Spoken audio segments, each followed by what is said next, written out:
Welcome everyone to the American Cornerstone Institute's latest Cornerstone Conversation. I'm Evelyn Lim, the Director of Policy and Research at the American Cornerstone. Our programs are made possible by our generous donors. For more on how you can support our programs, please visit our website at americancornerstone.org. This is another Cornerstone Conversation in a series of immigration reform. We're discussing the important topic of border security, specifically the current migrant surge on the southern border. Of course, we have Dr. Ben Carson with us today.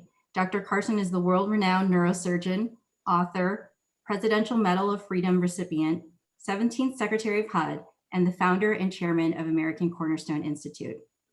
And serving his 8th term in the U.S. House of Representatives, Congressman Henry Cuellar represents Texas's 28th congressional district, which includes the cities of Laredo, Mission, Rio Grande City, and San Antonio. Congressman Cuellar serves on the Appropriations Committee. He is the Vice Chairman of the Appropriations Subcommittee on Homeland Security and serves on the Defense Subcommittee and the Subcommittee on Agriculture, Rural Development, Food and Drug Administration, and related agencies. Congressman Cuellar, welcome. We're really pleased to have you join us today, given your expertise on border security and immigration. The Rio Grande Valley is the busiest Border Patrol sector, seeing a 230% increase in March 2021 over the prior year in unaccompanied children, a 489% increase in family unit encounters, and a 176% increase in single adults over the same period of time. So given this current surge in migration, we really welcome your firsthand perspective and expertise. But first, I'll turn it over to Dr. Carson for some opening remarks. Well, thank you so much. And special thank you to Congressman Cuellar for your dedication for these many years, and also for the fact that you tend to be level-headed and logical, and that's not a common thing in Washington. So we very much appreciate you.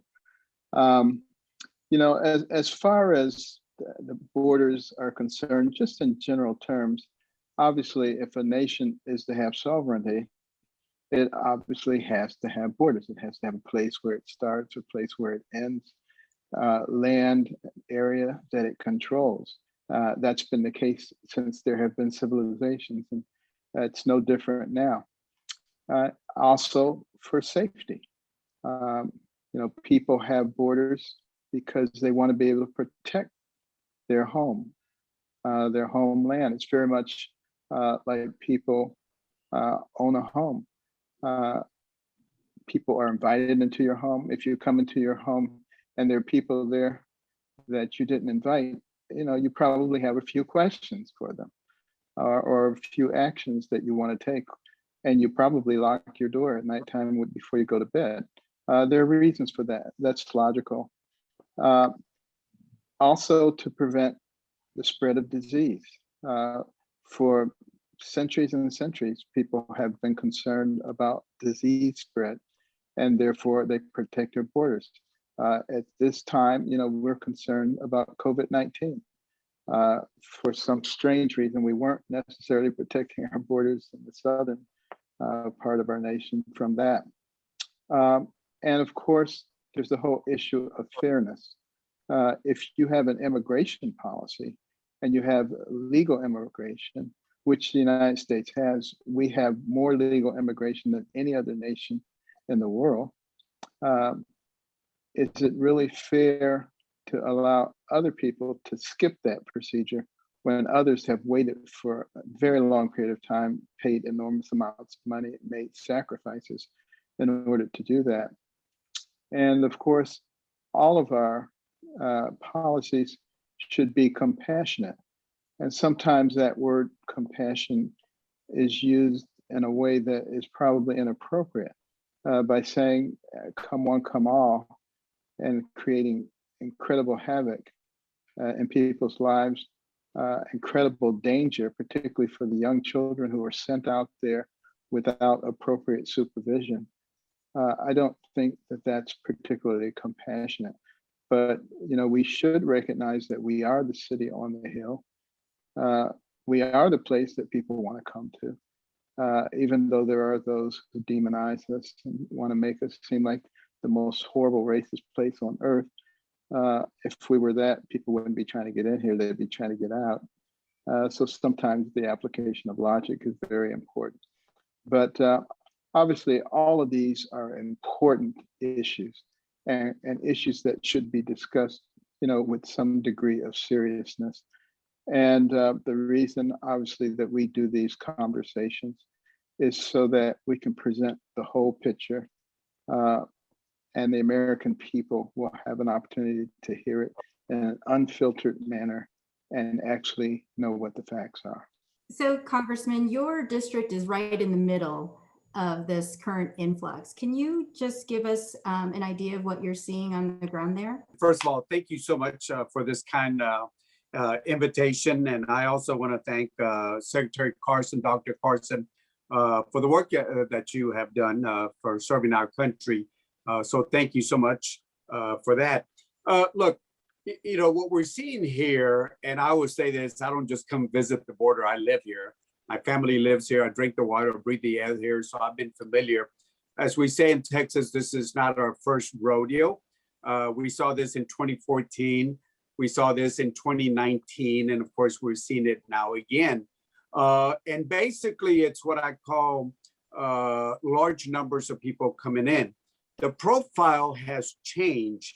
Back in the 90s, for example, the typical profile of an individual coming in was a young Mexican adult that mainly was coming looking for a job. Then 2010, 2011, 12, it started changing where you started getting unaccompanied kids and family units, especially in the 2014 surge from Central America. And then a couple of years ago, it dropped back to the typical profile was a Mexican young adult. And now it's going back again where there's a lot of family units and unaccompanied kids from Central America. What happens at the border doesn't happen by accident. For example, if you look at the Del Rio area, Del Rio Eagle Pass, you have a lot of people from Haiti, from Cuba, from Venezuela that are coming in. And of course, others from Mexico and Central America. When you look at the Laredo sector where I'm at, 90% of the people coming in are single adults from Mexico. Then you go down to the lower Rio Grande Valley where you see a lot of activity. And there you see a lot of kids, unaccompanied kids and family units from Central America. So think about this. Does this just happen by accident? No. The criminal organizations on the other side decide what routes they're going to be sending people in, because the average amount of fee that they charge the smugglers is, according to Border Patrol, $6,000 to $8,000 a person. So they control this commodity, if I can use this term. It's not only drugs, but it's people also.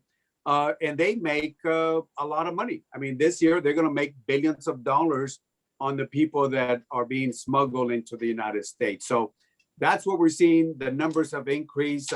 In April, we saw in March, we saw 172,000 plus. And then we're waiting for this month, see what numbers. But the months of March, should I say March, April, May, and June are the peak months. So if those numbers don't go down, which I haven't seen them, it's going to be a very hot summer. It makes you wonder. There's a lot of arguing going on in Washington, D.C. as to why this is happening. From your perspective, why do you think we've had such a gigantic increase? I'm a Democrat, but if you close your eyes, you listen to a Republican, Republicans will talk about pull factors. You close your eyes, Democrats, you can tell who's a Democrat, Republican, by the Democrats will talk about the push factors, poverty, crime, disasters, droughts and hurricanes. So in my opinion, I think it's a combination of both the push factors and the pull factors. The push factors, of course, are down there, and we've seen them for many, many years. A lot of people talk about crime, but look at Guatemala. The crime rate per 100,000 murder rates in Guatemala is actually lower than some of the US cities' murder rates. So I know that's a push factor that a lot of people use, but that's one thing. And then of course, over here, if you have catch and release, what's gonna happen? People will see this as a speed bump and say, hey, let's go ahead and move in. And I think part of the pull factor is the 1998 law, the human trafficking law that got done in 1998, where if you're a child from a contiguous country of Mexico and Canada, you get treated one way. You're able to be returned a lot faster. But if you're outside of that, which is the whole world, really the whole world outside Canada and Mexico, and right now, of course, it's Central America, then there's a different process. And somewhere in the 2010, 11, 12, 13, 14, the criminal organizations figured out that if you bring a child, you're gonna come in. And that's what's happening right now. So those are the pull factors that we're seeing. And of course, the push factors. In my opinion, I think it's a combination of both. I'm glad you brought up the child abuse aspect of it. I saw a movie last night called The Sound of Freedom. It hasn't hit the theaters yet, but it's about the trafficking situation, which is greatly expanded with this flow. And just to be able to see from the perspective of those poor children. I mean, I don't know that anybody could do it without shedding a few tears, and what they go through and how they're swiped off the streets and what their families go through. And, when we create an environment and we have policies that encourage that kind of thing, or at least don't thwart it, we really have to start thinking about those children. And I think if we look at it from that perspective, I think we might all, regardless of political affiliation, recognize that we have a very specific duty to make sure that we don't create an environment that facilitates that kind of abuse. And you're right, Dr. Carson, Secretary Carson. Nobody can, I've always said, if somebody's against smuggling or trafficking, it should not start at the US border. You should also think about what happens across the Rio Grande or across the river, because you get kids that are coming over here and some very horrible things happen to the young girls and the young boys on the way up here. Some of them never even make it up here because you'll have some bad guys say, you know what, you are a young boy, you're gonna join our forces, or young girl, you're very pretty and you're gonna stay here with us. Some of them never make it. Most of them will make it here, and some of them do get abused on the way up here. So I've always said, why are we only worried about trafficking when they hit the US border? But we should also understand that what they're coming in from Guatemala, Salvador, Honduras, and they go to Mexico, that's smuggling and that's trafficking. And we ought to be concerned about that also. And keep in mind, the monies that we pay, the $8,000, where do you think the money usually comes from? From the US. So we ought to track those dollars and find out where those dollars are going, because this is a big business, big business.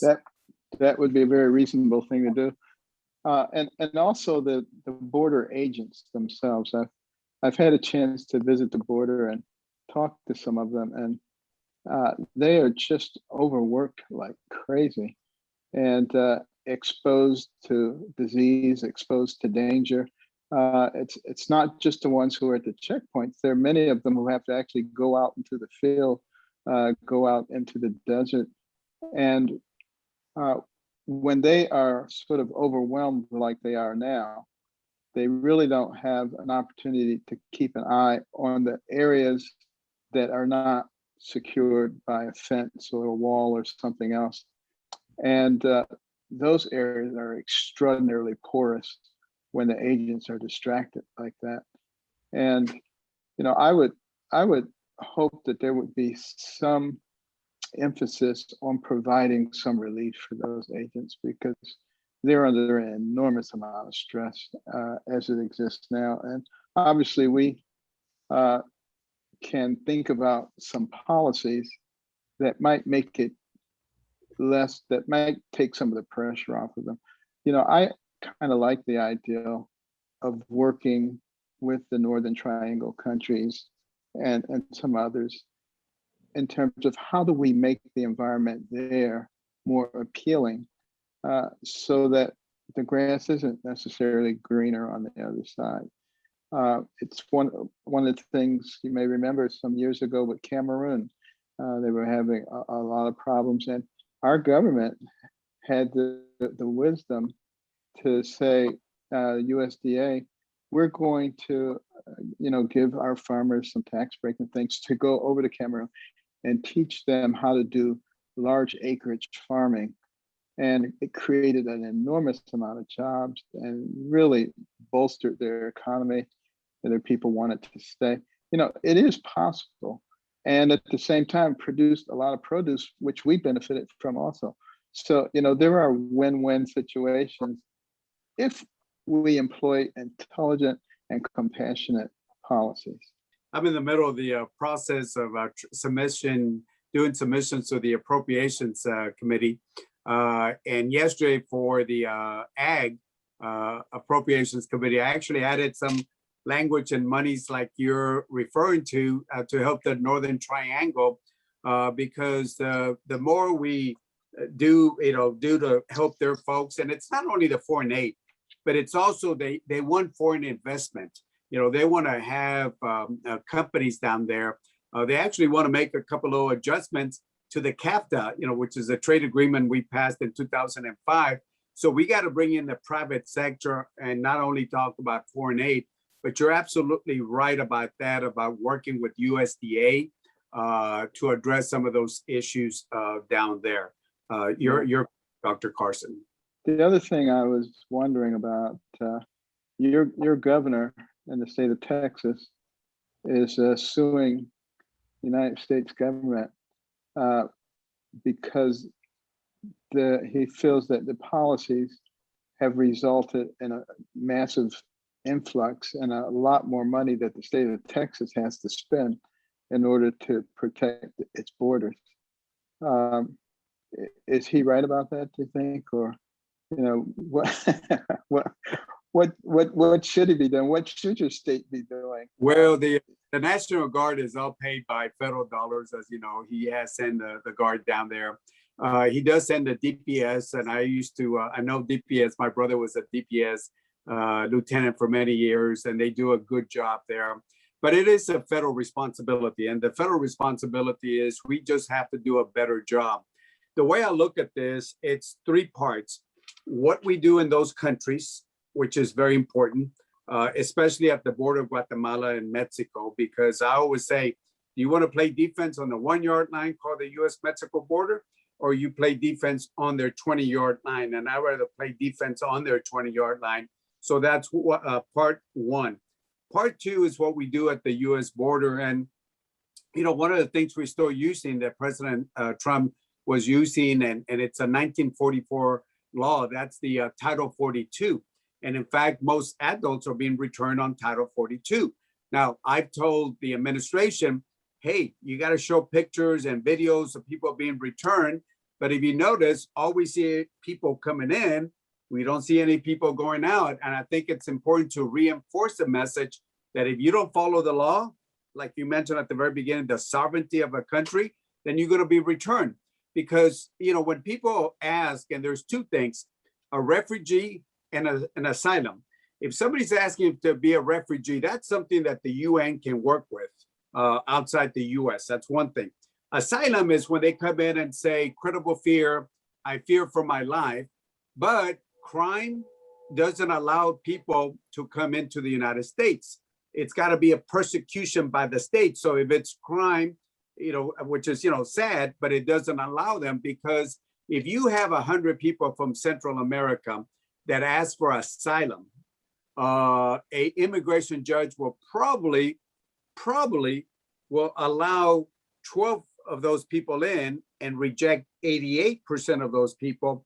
So my point is, why are we allowing everybody in when only 12% of them should be allowed in, and the other 88%, unfortunately, should be return back to their countries. I'm glad you mentioned the asylum issue because there seems to be a lot of confusion around that. Is it true that in fact, if you're applying for asylum, you should do that at the first country that you arrive at after you escape the place that you feel you're being persecuted? Or do you get to pick and choose the place of your asylum? Well, let's talk about what asylum is. And I brought this up to the Appropriations Committee for many years, even before President Trump got into office. Okay, if you have somebody, let's say in Guatemala, and says, I fear for my life, then they cross into a new country, let's say Mexico, they can ask for asylum. In fact, Mexico does give asylum. So that fear is taken away in that third country. So when they come into the United States, they're asking for asylum. But if you're leaving because you fear for your life, then it was taken out when you went into a country that allows asylum, or you could have requested asylum, which in this case is Mexico. So in my opinion, I think most immigration judges should reject the asylum because the fear was taken away in a third country. But it looks like they're picking the US as the place to ask for asylum, but their fear, because remember, you're trying to escape fear, credible fear. So yeah, I mean, I think you're right. That fear was taken away in that third country. And this is something that I pushed, and even before President Trump got into office, when Obama was there, I said, hey, think about fear, what credible fear is an asylum request is. But the asylum law, as you know, Doctor, it's got to be a persecution from the state. So if you are escaping violence, which is again horrible, it doesn't qualify you under the law, Right. the way we have it right now. Canada doesn't seem to have quite as much. Of course, they don't have a contiguous border either, but they don't seem to have quite as much of an issue with illegal immigration as we do, even though they have a lot of workers who come from Mexico and from the Northern Triangle. But That's right. they have a very generous worker program where you can come in, you can register, you can work, you can come and go as you please. You're not a citizen of Canada, but maybe a lot of people don't want to be. They just want to have work.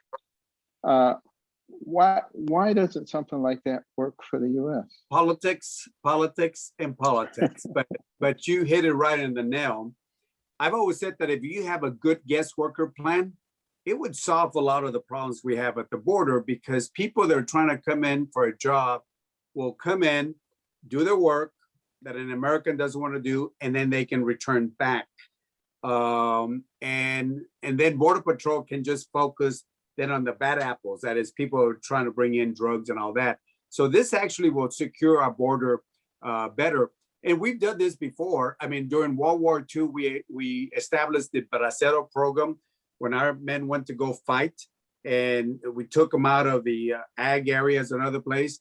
The United States turned to Mexico and said, let's create this Bracero program. And people were coming and going back. And therefore, people won't stay. They'll just come in, send their remittances back. They go back and they come back. And we know who's here because we have a secure way instead of right now. Because right now we got people's in the shadow. And I really wish, like you mentioned, that we would have a good guest worker plan and make it work, and then solve a lot of the issues that we have at the border. Yeah, I think that would make an enormous amount of sense. And if somebody wants to become a citizen, they go through the same process as anybody else who wants to be a citizen. That's right. You know, my father was born in Guerrero, Tamaulipas. He became a legal resident. He then waited and waited and waited and waited. You know, that process takes a long time. And then became a naturalized citizen. Right now, a lot of people that have waited for a long time, they see this process. They see people that are just jumping the line, And there's a little resentment right now because Sure. people did it the right way and they waited and they waited. And when they see people jump in the line, they might not say it, but I'm telling you, being from the border, I know my communities very well, and there is a little resentment out there. I wanted to jump in really quickly about the asylum claims you mentioned, Congressman, because I know you've been doing a lot of work on this. And I think this is part of the catch and release, practice. But basically, I think we can all agree the process needs to be fixed. People are waiting a very long time for their hearing dates, and then they're released into the country. We can talk about the percentage of people who show up, but as you mentioned, a lot of these asylum claims are not actual credible fear claims. And so what are your thoughts on how we can strengthen that process for adjudicating asylum claims? First of all, the legal system that we have, we should streamline it, put the resources so people that want to come in the right way don't have to wait 10 plus years or whatever, how long they have to wait. So that process has to be more efficient, along with a guest worker plan, as Dr. Carson and myself spoke about. Then under the asylum situation, I mean, we should provide the opportunities for centers where they can ask for the asylum in those countries. A lot of times when people are saying, well, we fear for our lives in Mexico, and they attack the migrant protection protocol. Well, all we have to do is bring in the UN High Commissioner of Refugees. I mean, they're in some of the most difficult parts of the world, and everybody trusts the UN, or I shouldn't say everybody, but everybody has some sort of comfortable level with the UN. So we can do that for asylum cases, because my thing has been, why do we let people in and they are going to be rejected? 88% are going to be rejected. A high number of them are going to be rejected. So on the asylum, we can do a lot of things. We can hire more immigration judges. I think I probably have added more money to hire more immigration judges than anybody else has. I think it's been hundreds of millions of dollars to hire judges, but even the system itself is not working. Right now, we got over 500 plus judges, but we got 400 plus courthouses. And there are judges or immigration judges are just waiting right now for a courtroom. So I've added money to add more courtrooms and support staff for the judges and put performance measures for them so they can move cases a lot faster in a fair and efficient way, and have those courtrooms at the border.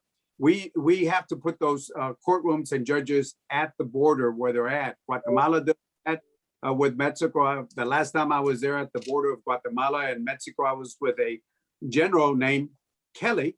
I think you all might know him. He was the chief of staff for the president. So, we've seen things work in other countries. We just got to do a better job. By the way, two things. One, there's over 1 million cases that are out there with final deportation ordered, but we haven't enforced that. So why have a final deportation order if we're not going to enforce that? Over 1 million cases out there.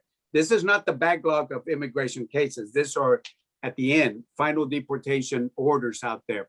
Backlog for immigration courts, you know what it is. It's a huge amount of cases. And then finally, the last thing is, at the border, I see an inflow issue and an outflow. Inflow, there's a lot of people coming in, because they feel that there's a speed bump and all they have to do is spend a little bit of time and they're going to be released.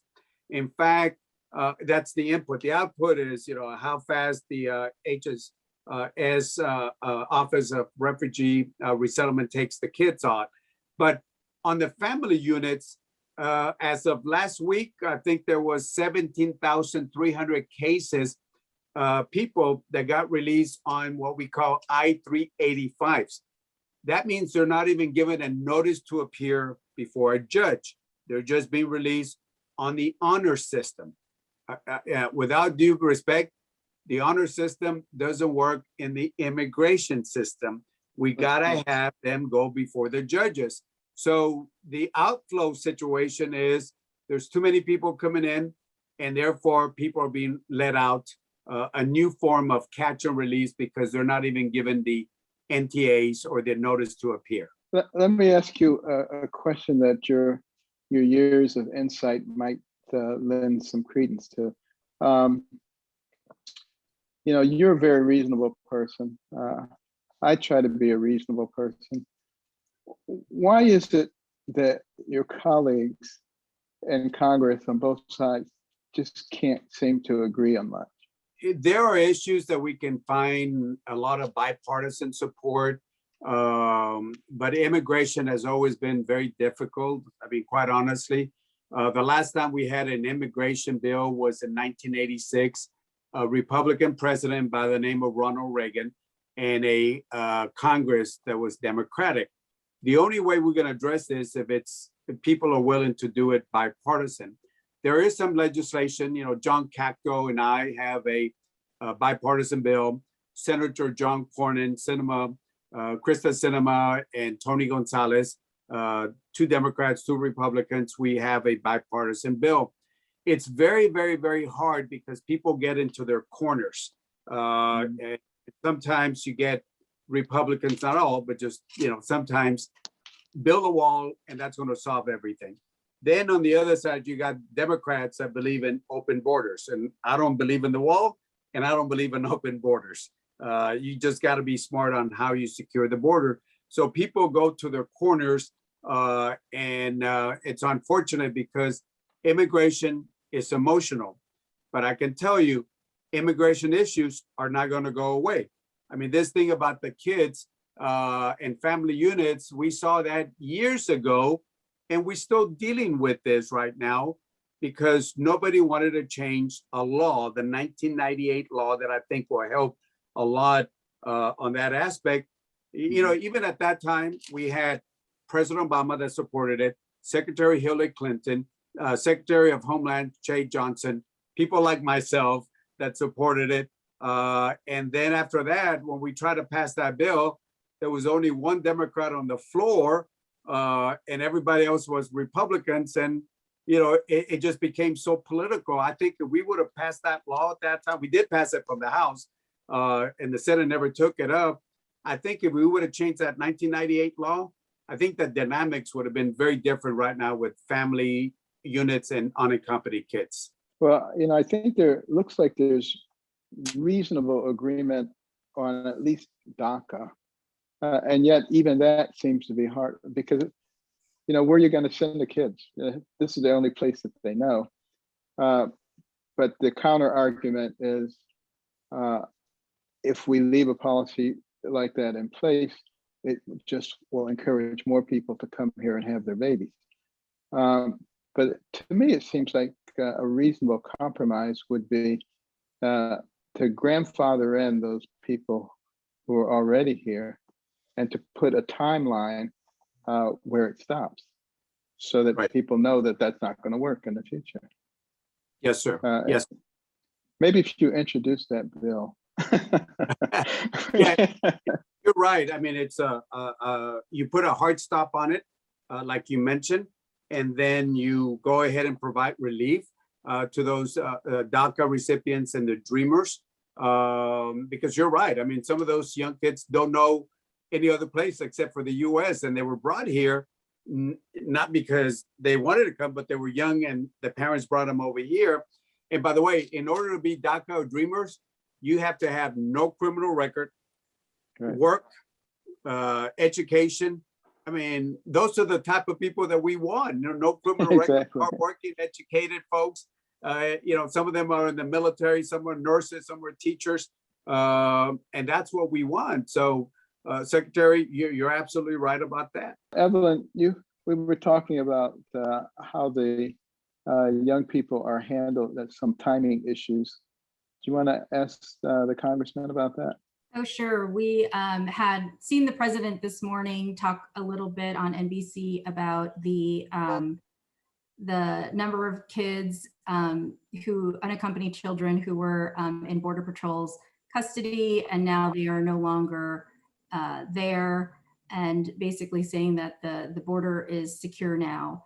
And it seems a little bit a mischaracterization of the situation, given that, the Flores settlement requires Border Patrol to move these kids to HHS custody. And in fact, aren't those kids just in HHS custody? So I would just ask you if you agree with the president's statement this morning, if you saw it. I've been working on appropriation deadlines. And in fact, after this, I got to do my last bill. Homeland is my last bill that I got to turn in. So I got to make some edits on it, the appropriation submissions. But as I mentioned, there's a input and output situation. Input, are the numbers of people still coming in? Absolutely. 2,000 a day, a lot of kids, a lot of family units, some being released. Family units are being released, without the notice to appear.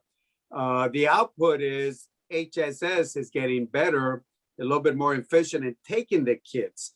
In fact, I was talking to a member of Congress in California, and she didn't even know that they were setting up a shelter. And this just today, she said, "Oh, it's they gave the contract to the Cherokee Nation. The Cherokee Nation is running a shelter in California." And again, nothing, with any of the vendors, they just got to have a little experience.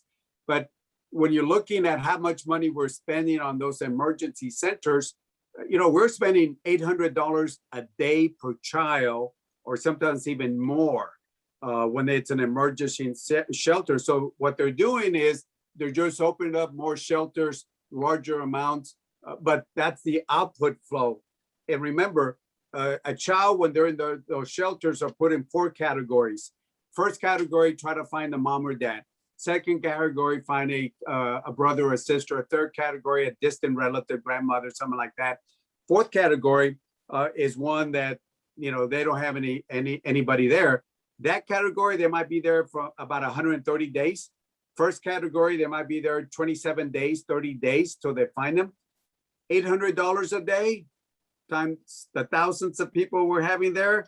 And you're going to see that with all of that money that we're spending, if we would have spent some of that money down in those countries and taking care of some of the root issues and get Mexico and Guatemala and other folks to do more immediately to hold people from coming over, I think we would have done more in the long term by helping those countries than by putting $800 a day per person to hold a child.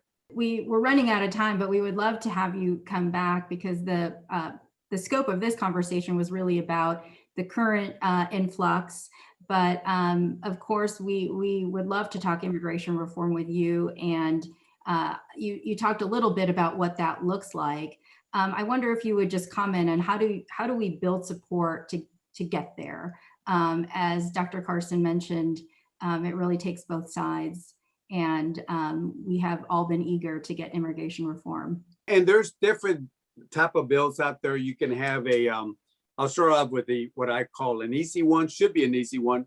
The DACA and Dreamers. I mean, that should be something that we all should pretty much support. It's very finite number of Dreamers of DACA. And as Dr. Carson said, we can put a heart line, it only applies here and that's it. So that should be one bill that we should pass. We did pass one from the House. It's on the Senate. The second one is the guest worker plan. To me, a guest worker plan is so important for helping control the border, because then you know who's coming into work and who's going out. My parents were migrant workers and they worked out on the fields. And I know sometimes we have some of my union folks, "Oh, don't take jobs away. Don't take jobs away." Well, I'll say this, working out in the sun, is a very tough job. And any American that wants to do that job or any similar job, go ahead and do it. But if you can, let's have a guest worker plan. That should be one that should be easy to do also. We did pass that from the House. We're waiting for the Senate. The third one becomes a little bit more difficult, and that is full comprehensive immigration reform. I don't believe in asylum, but keep in mind, in 1986, President Reagan and the Democrats did asylum.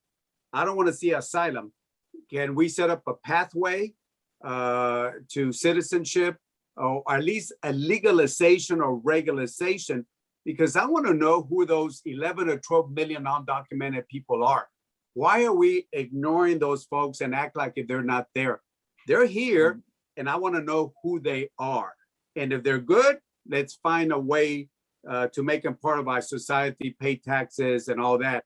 If they're bad, let's find the front door and kick them out as soon as we can. So that is a little bit more difficult, but it has to be done.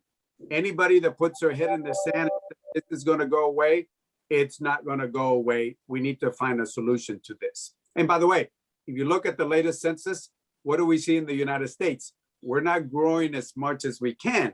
So we need to, through immigration, that always bring new blood, new energy to our country, but let's do it the legal way. That's great. And I support your efforts entirely. I think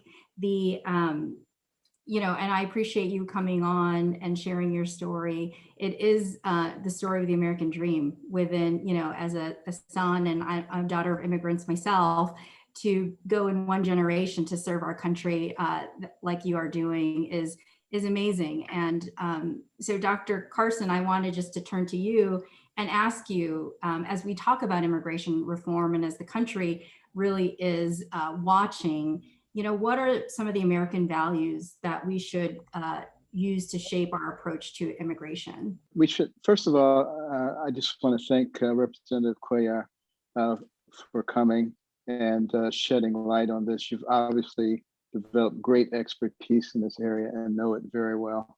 And I just hope more people will be willing to sit down and look at reasonable ways to solve these problems. There's a reason that so many people want to come to America. It really is still the shining city on the hill. Even though it's gotten a little tarnished lately, it still is. And we need to make sure that we keep that being the case. What we need to understand is we have an incredibly powerful and influential nation. There's nothing like it ever in the history of the world, quite frankly. And we cannot really be destroyed by China or Russia or South Korea or Iran, but we can be destroyed by ourselves. A house divided against itself cannot stand. And this is what we need to really recognize. This is a guiding principle, the community aspect in America. The fact that we had different talents and skills. You had all these small communities, but they were able to grow and thrive because people worked together. And the same thing can happen now. If we continue to get in our respective corners and throw hand grenades at each other, all that does is drive the other person further into the corner. And that will never work for us. I think also just recognizing liberty. Such an important aspect of what America is. The reason that so many people want to come here is because they wanted to be able to live their lives the way they wanted to live them, without having the government have its foot on their neck, telling them what they could do, when they could do it, where they could do it, and how they could do it. Those are principles that have to go across all political spectrums. We cannot allow our God-given liberties to vanquish. And then life, as we've gotten further away from respecting life from the womb to the tomb, we become a little more callous in our interactions with each other.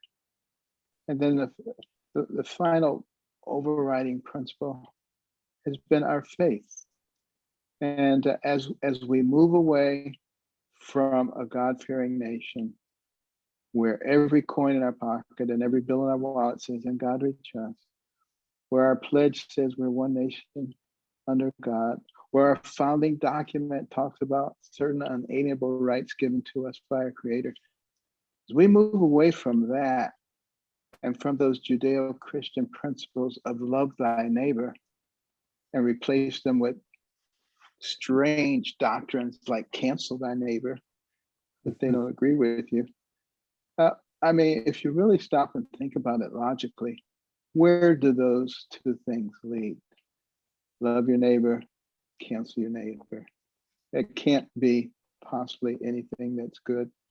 And those are the things that really should be our overarching principles that guide us, not only in the discussion of immigration, but in the discussion of all the issues that face us. And if we do that the right way, I think we find we have a lot fewer problems than we think we have. Well, great. Thank you, Dr. Carson. Thank you, Congressman Cuellar. This has been a really great conversation. I appreciate both of you being with us. And for those of you watching, to see this and our other Cornerstone conversations, go to our website at americancornerstone.org. Thank you.